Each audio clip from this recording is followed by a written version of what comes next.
从青云志到沉香如屑，杨紫到底经历了啥？肖战高调霸屏，12周年快乐。如果不多玩青云志，杨紫多半会回乡下喂猪，这和大家的看法大相径庭。演农村剧并不丢人，但如果只能演农村剧，那基本上就说明你真的被娱乐圈普遍抛弃了。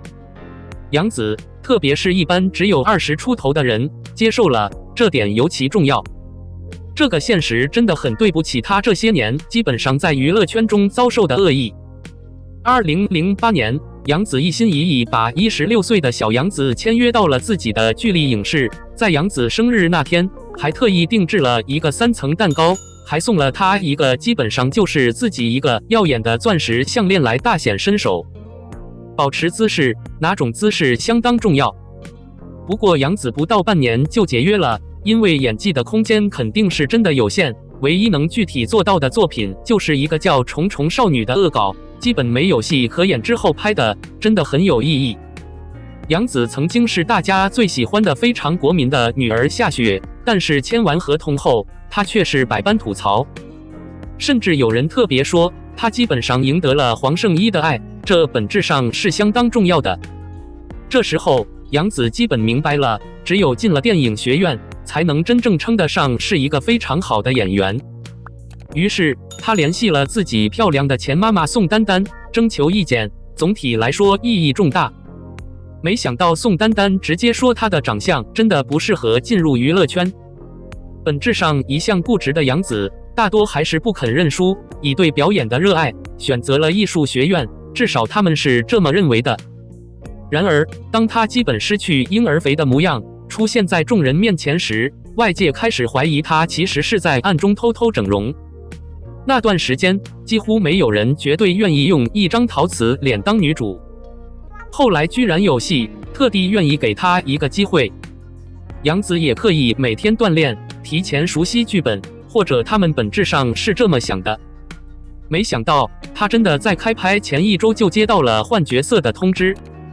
好在杨紫多半并没有因此而灰心丧气，还是选择了提升演技，用实力说话。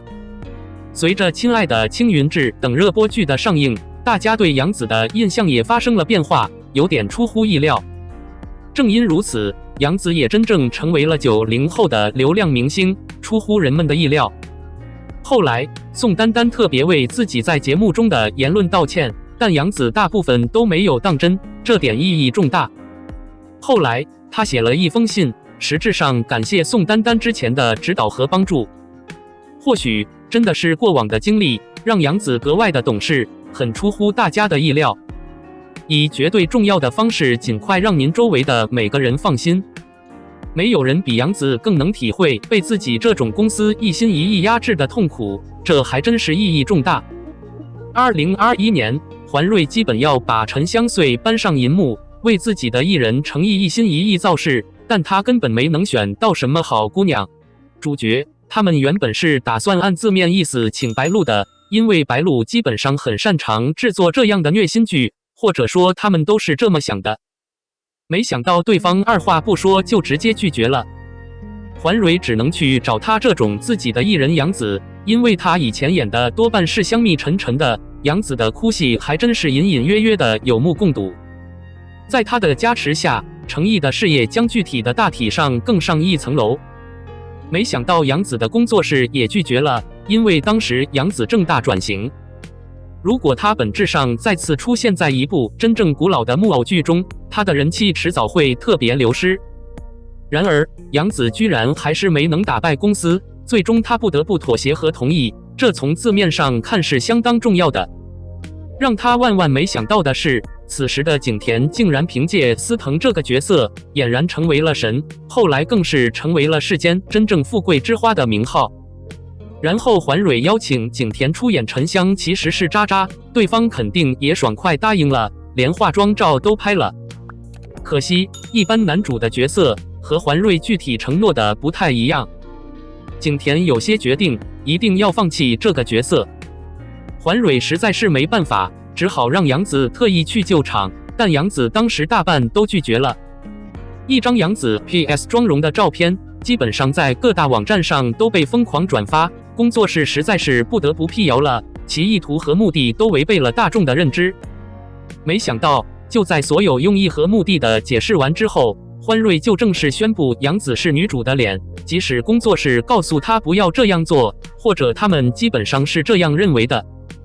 宣传上，公司其实大多还是在走自己的路，毕竟杨紫肯定还在合同期内，大多没有拒绝的权利，至少他们是这么想的。其实这基本上不是杨紫第一次受委屈了。自从2015年进入欢瑞拍摄《青云志》后，特别是次年播出后，杨紫的出场简直就是少之又少，意义非凡。同时，杨紫也饱受网络暴力之苦，但公司多半没有出面帮她说一句话，多半是意义重大。杨紫又偷偷拍了《龙珠传奇》，有人特地表示，这是公司给她的福利，普遍比较大。如果不是公司，杨紫根本就没有机会，这点意义重大。做这出戏很出乎大家的意料。事实上，杨紫的表演字面上是编剧特意以一种含蓄的方式推荐的，更何况是平台上的剧情介绍，但是我从字面上看不出任何关于杨紫的相当大的字眼。这个时候，就连粉丝们都已经忍不住了，连连说了几句。这是他公司对艺人的态度，与世人的看法大相径庭。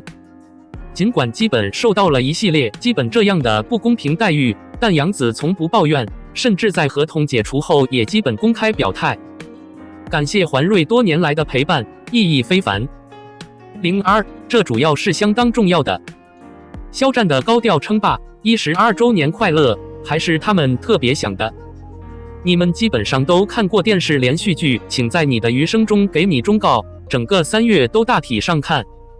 男主肖战和女主杨紫频频专门登上热搜，以非常高的姿态霸占大家的荧屏，收视率大多是稳中有升，直接有点破1，甚至在微妙的程度上超过了央视。再一次被肖战和杨紫的演技给折服了，这绝对是很重要的。肖战绝对是从《陈情令》一夜爆红，相当大。说实话，我一般看《陈情令》的时候，真的不觉得演员演得好，但是看了综艺里选手们的片段后，我基本觉得一心一意，目的原版本质上是太好了，这是相当重要的。大多数情况下可以被奉献，这与流行的看法完全相反。之后的《斗罗大陆》《王牌部队》《余生》请多指教等电视剧真的基本得到了很高的关注度和收视率，基本出乎大家的意料。本质上还有与李沁合作的《梦中的海》，总而言之也是前段时间完成的，预计今年将重磅上线。从设计师到跨界娱乐圈，从歌手到演员，肖战大部分都是用绝对的努力和汗水突破自我，在成长的轨迹上留下了一种深刻的印象。近日，肖战任敏主演的《玉骨遥控》基本在8月上映后，着实让不少粉丝普遍期待。喜欢花 House and Bone， 男女主多半因缘分开始故事。